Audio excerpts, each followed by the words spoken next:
Rather than using the wooden candle bases that I have been using for these eggs, I decided I wanted to make some curvy legs to be the support underneath this egg piece.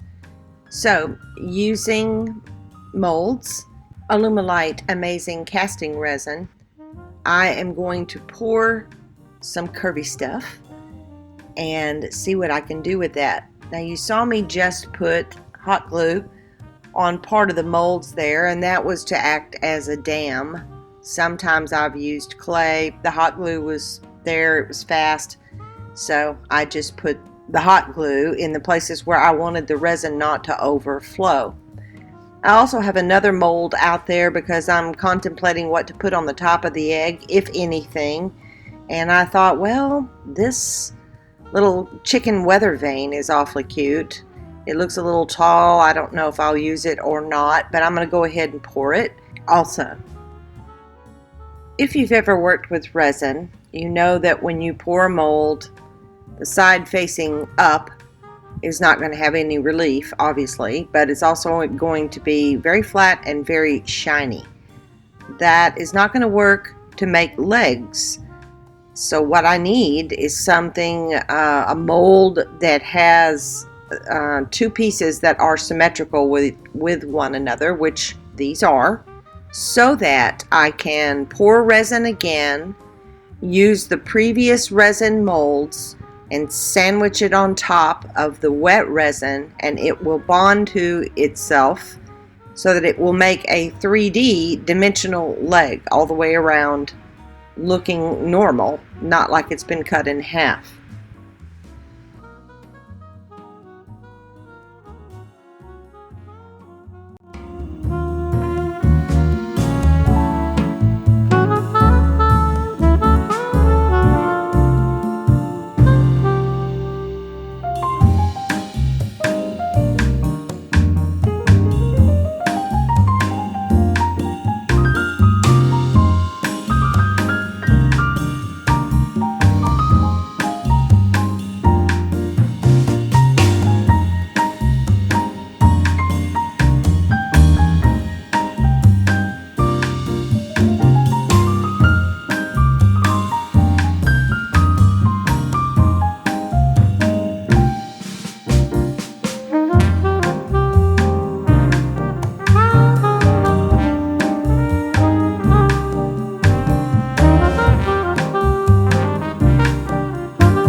I knew that I needed to attach these legs to some sort of a base.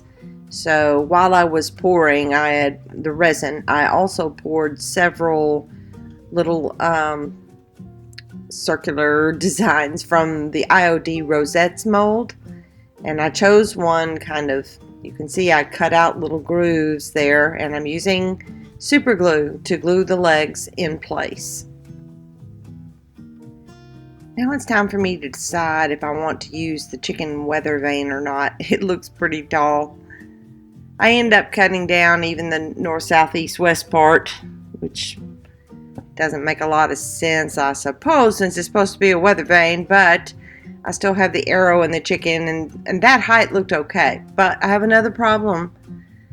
This is not a three-dimensional rooster weather vane.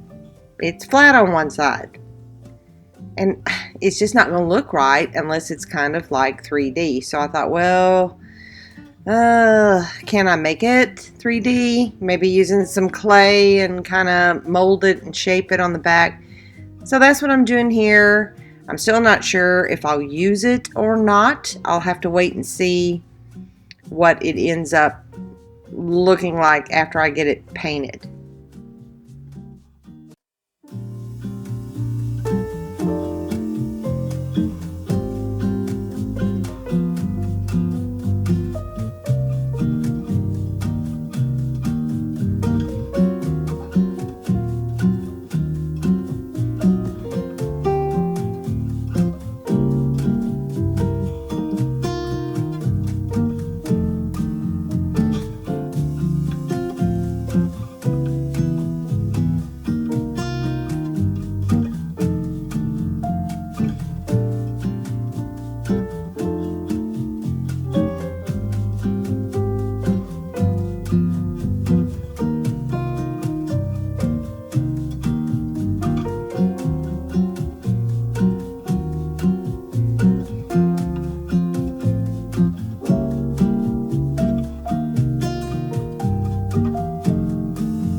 have mixed reviews of this product. I mean, this was laying on its flat side in the product, and I mean, I got some stuff, some rusty looking stuff, thicker. That's kind of what I wanted, but I don't know. This side, nothing particularly. So, let's see what I can do here.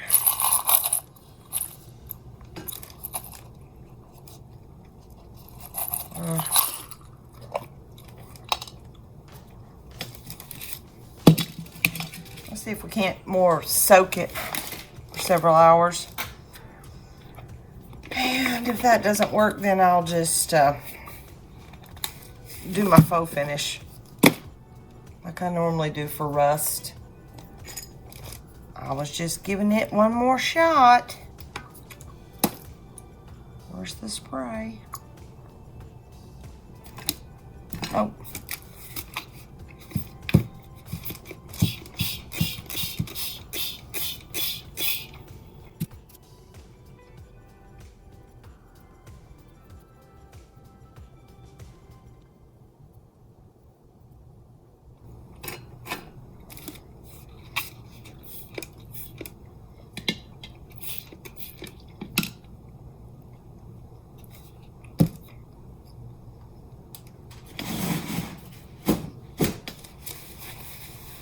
Give that a few hours while I'm working on other stuff. I love crackles. This is pretty cool. Now, where it was real smooth, I really don't have any cracks. There are some here, which is cool. A little bit there. But again, where there's less product, no cracks. And a couple of places have chipped off where it was thick, and it pulled my brown paint too, but that's okay. Now we need to coat it with the top coat before I can move to the next steps, the finish steps. This egg was inspired by a European artist. If you haven't followed her, you should. She is amazing. Inspiration from the soul. I'm not sure if she's from Poland or Russia, but she's an extremely talented person, and she did one of the first things I watched of hers was this egg using this paper. Now mine's a little different. I have different molds. I did these feet. I did use the same texture product. I had it, but I hadn't tried it. And when I saw that she had used it, I thought, oh, okay, let's try that. Let's see what that does in terms of a crackle. She didn't put a topper on hers, but she is an excellent artist to watch. It's where I learned a lot about some of the European products like Pentart and Finnabair and such.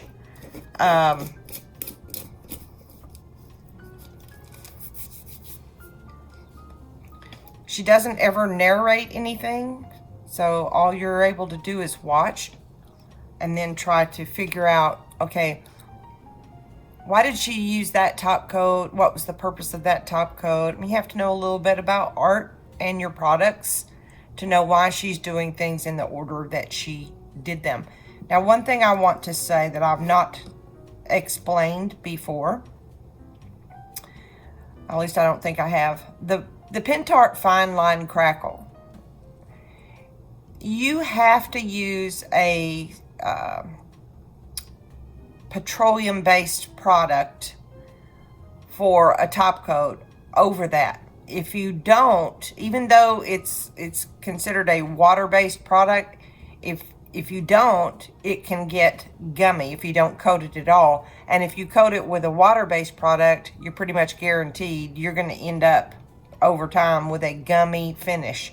So you have to use a solvent-based top coat. That's why you see me use Pentart's Gloss Top Coat quite frequently, the clear varnish. You could use other oil-based, petroleum-based top coats. That would be fine, as long as it's a petroleum-based product. The other thing is your brushes. You have to clean them with some kind of solvent-based product. I have tried mineral spirits. Trying to think of what else I've tried. It just doesn't work very well. This is their solvent-based cleaner, and it's turpentine-based, it says. Now, I'm completely out. I am going to go get one I saw at Michael's that is turpentine to clean the brushes, because I've not seen anything else clean it. One other thing about this Crackle.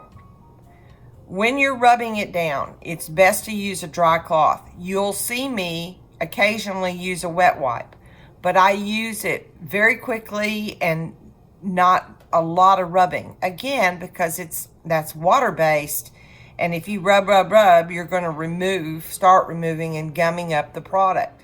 Now, the reason that I top coated all of this, the blue Crackle, is because the next things I'm going to be doing are adding dry brushing, waxes, that kind of thing. And if you don't have it top coated, typically it will soak in and grab your paints and the waxes a lot faster than if you've top coated it first. So just thought I'd give that reasoning behind what I'm doing.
Well, that's what it looks like soaking it. That doesn't look realistic.